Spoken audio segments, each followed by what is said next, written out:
3 in the morning. The house is silent. And your eyes just opened, for no reason you can name. No alarm, no noise, no dream you remember, just awake. Suddenly, in the dark. You check your phone. It is always around the same time. And you lie there, wondering why your body keeps doing this to you.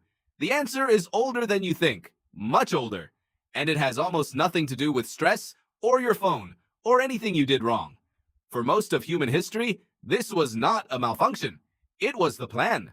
Historian Roger Ekirch spent over a decade digging through old court records, diaries, and medical texts from pre-industrial Europe. What he found surprised almost everyone in his field.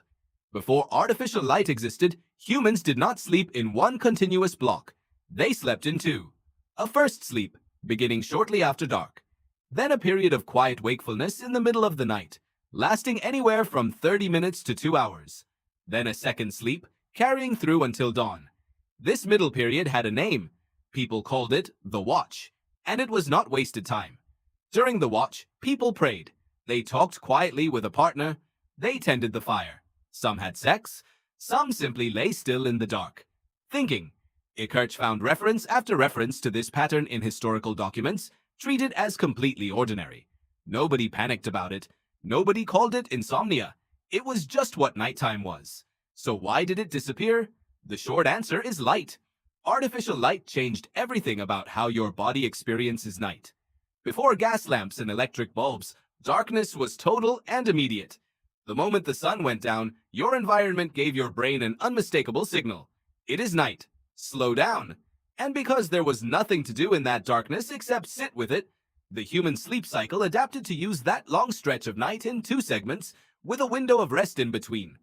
Electric light erased that signal. Now you stay active long after sunset. You compress your body's natural 8 or 9 hours of darkness into 6 or 7 hours of intentional sleep. You are asking your body to do in 1 block what it evolved to do in 2. And for many people, somewhere around 3 or 4 hours into that 1 block, the body still tries to follow its old pattern. It wakes you up, not because something is wrong, because this is what it has always done. There is a second piece to this story, and it lives inside your brain chemistry. Around 3 to 4 in the morning, your body temperature reaches its lowest point of the entire 24-hour cycle. Cortisol, the hormone that helps you wake and become alert, begins its natural rise hours before you actually get up, building slowly through the early morning. At the same time, melatonin, the hormone that keeps you asleep, starts to taper off earlier than most people realize. For a brief window, your body is caught between these 2 systems. Sleep pressure dropping, wake signals rising. And in that narrow gap, very light, fragile sleep is easy to interrupt. A creak in the house, a passing car, a shift in temperature, or nothing at all. This is also, unfortunately, the exact window where anxiety tends to spike. Researcher and sleep scientist Matthew Walker has studied the relationship between sleep and emotional regulation extensively. His work shows that the brain's emotional processing center, the amygdala, becomes significantly more reactive during lighter stages of sleep and even more reactive in the minutes after waking. Combine that with cortisol already rising and your prefrontal cortex, the part of your brain responsible for rational, calm thinking, still partially offline, and you get a very specific and very common experience. Waking at 3 a.m. with your heart racing, your mind suddenly flooded with every unresolved worry you have. It is not that those worries are not real. It is that your brain, at that exact hour, has almost no ability to put them in perspective. The same thought that feels manageable at noon can feel catastrophic at 3 a.m. purely because of which systems in your brain are online and which are not. So when you wake up at 3, you are experiencing the collision of 2 ancient systems. A sleep architecture built for 2 sleeps, not 1.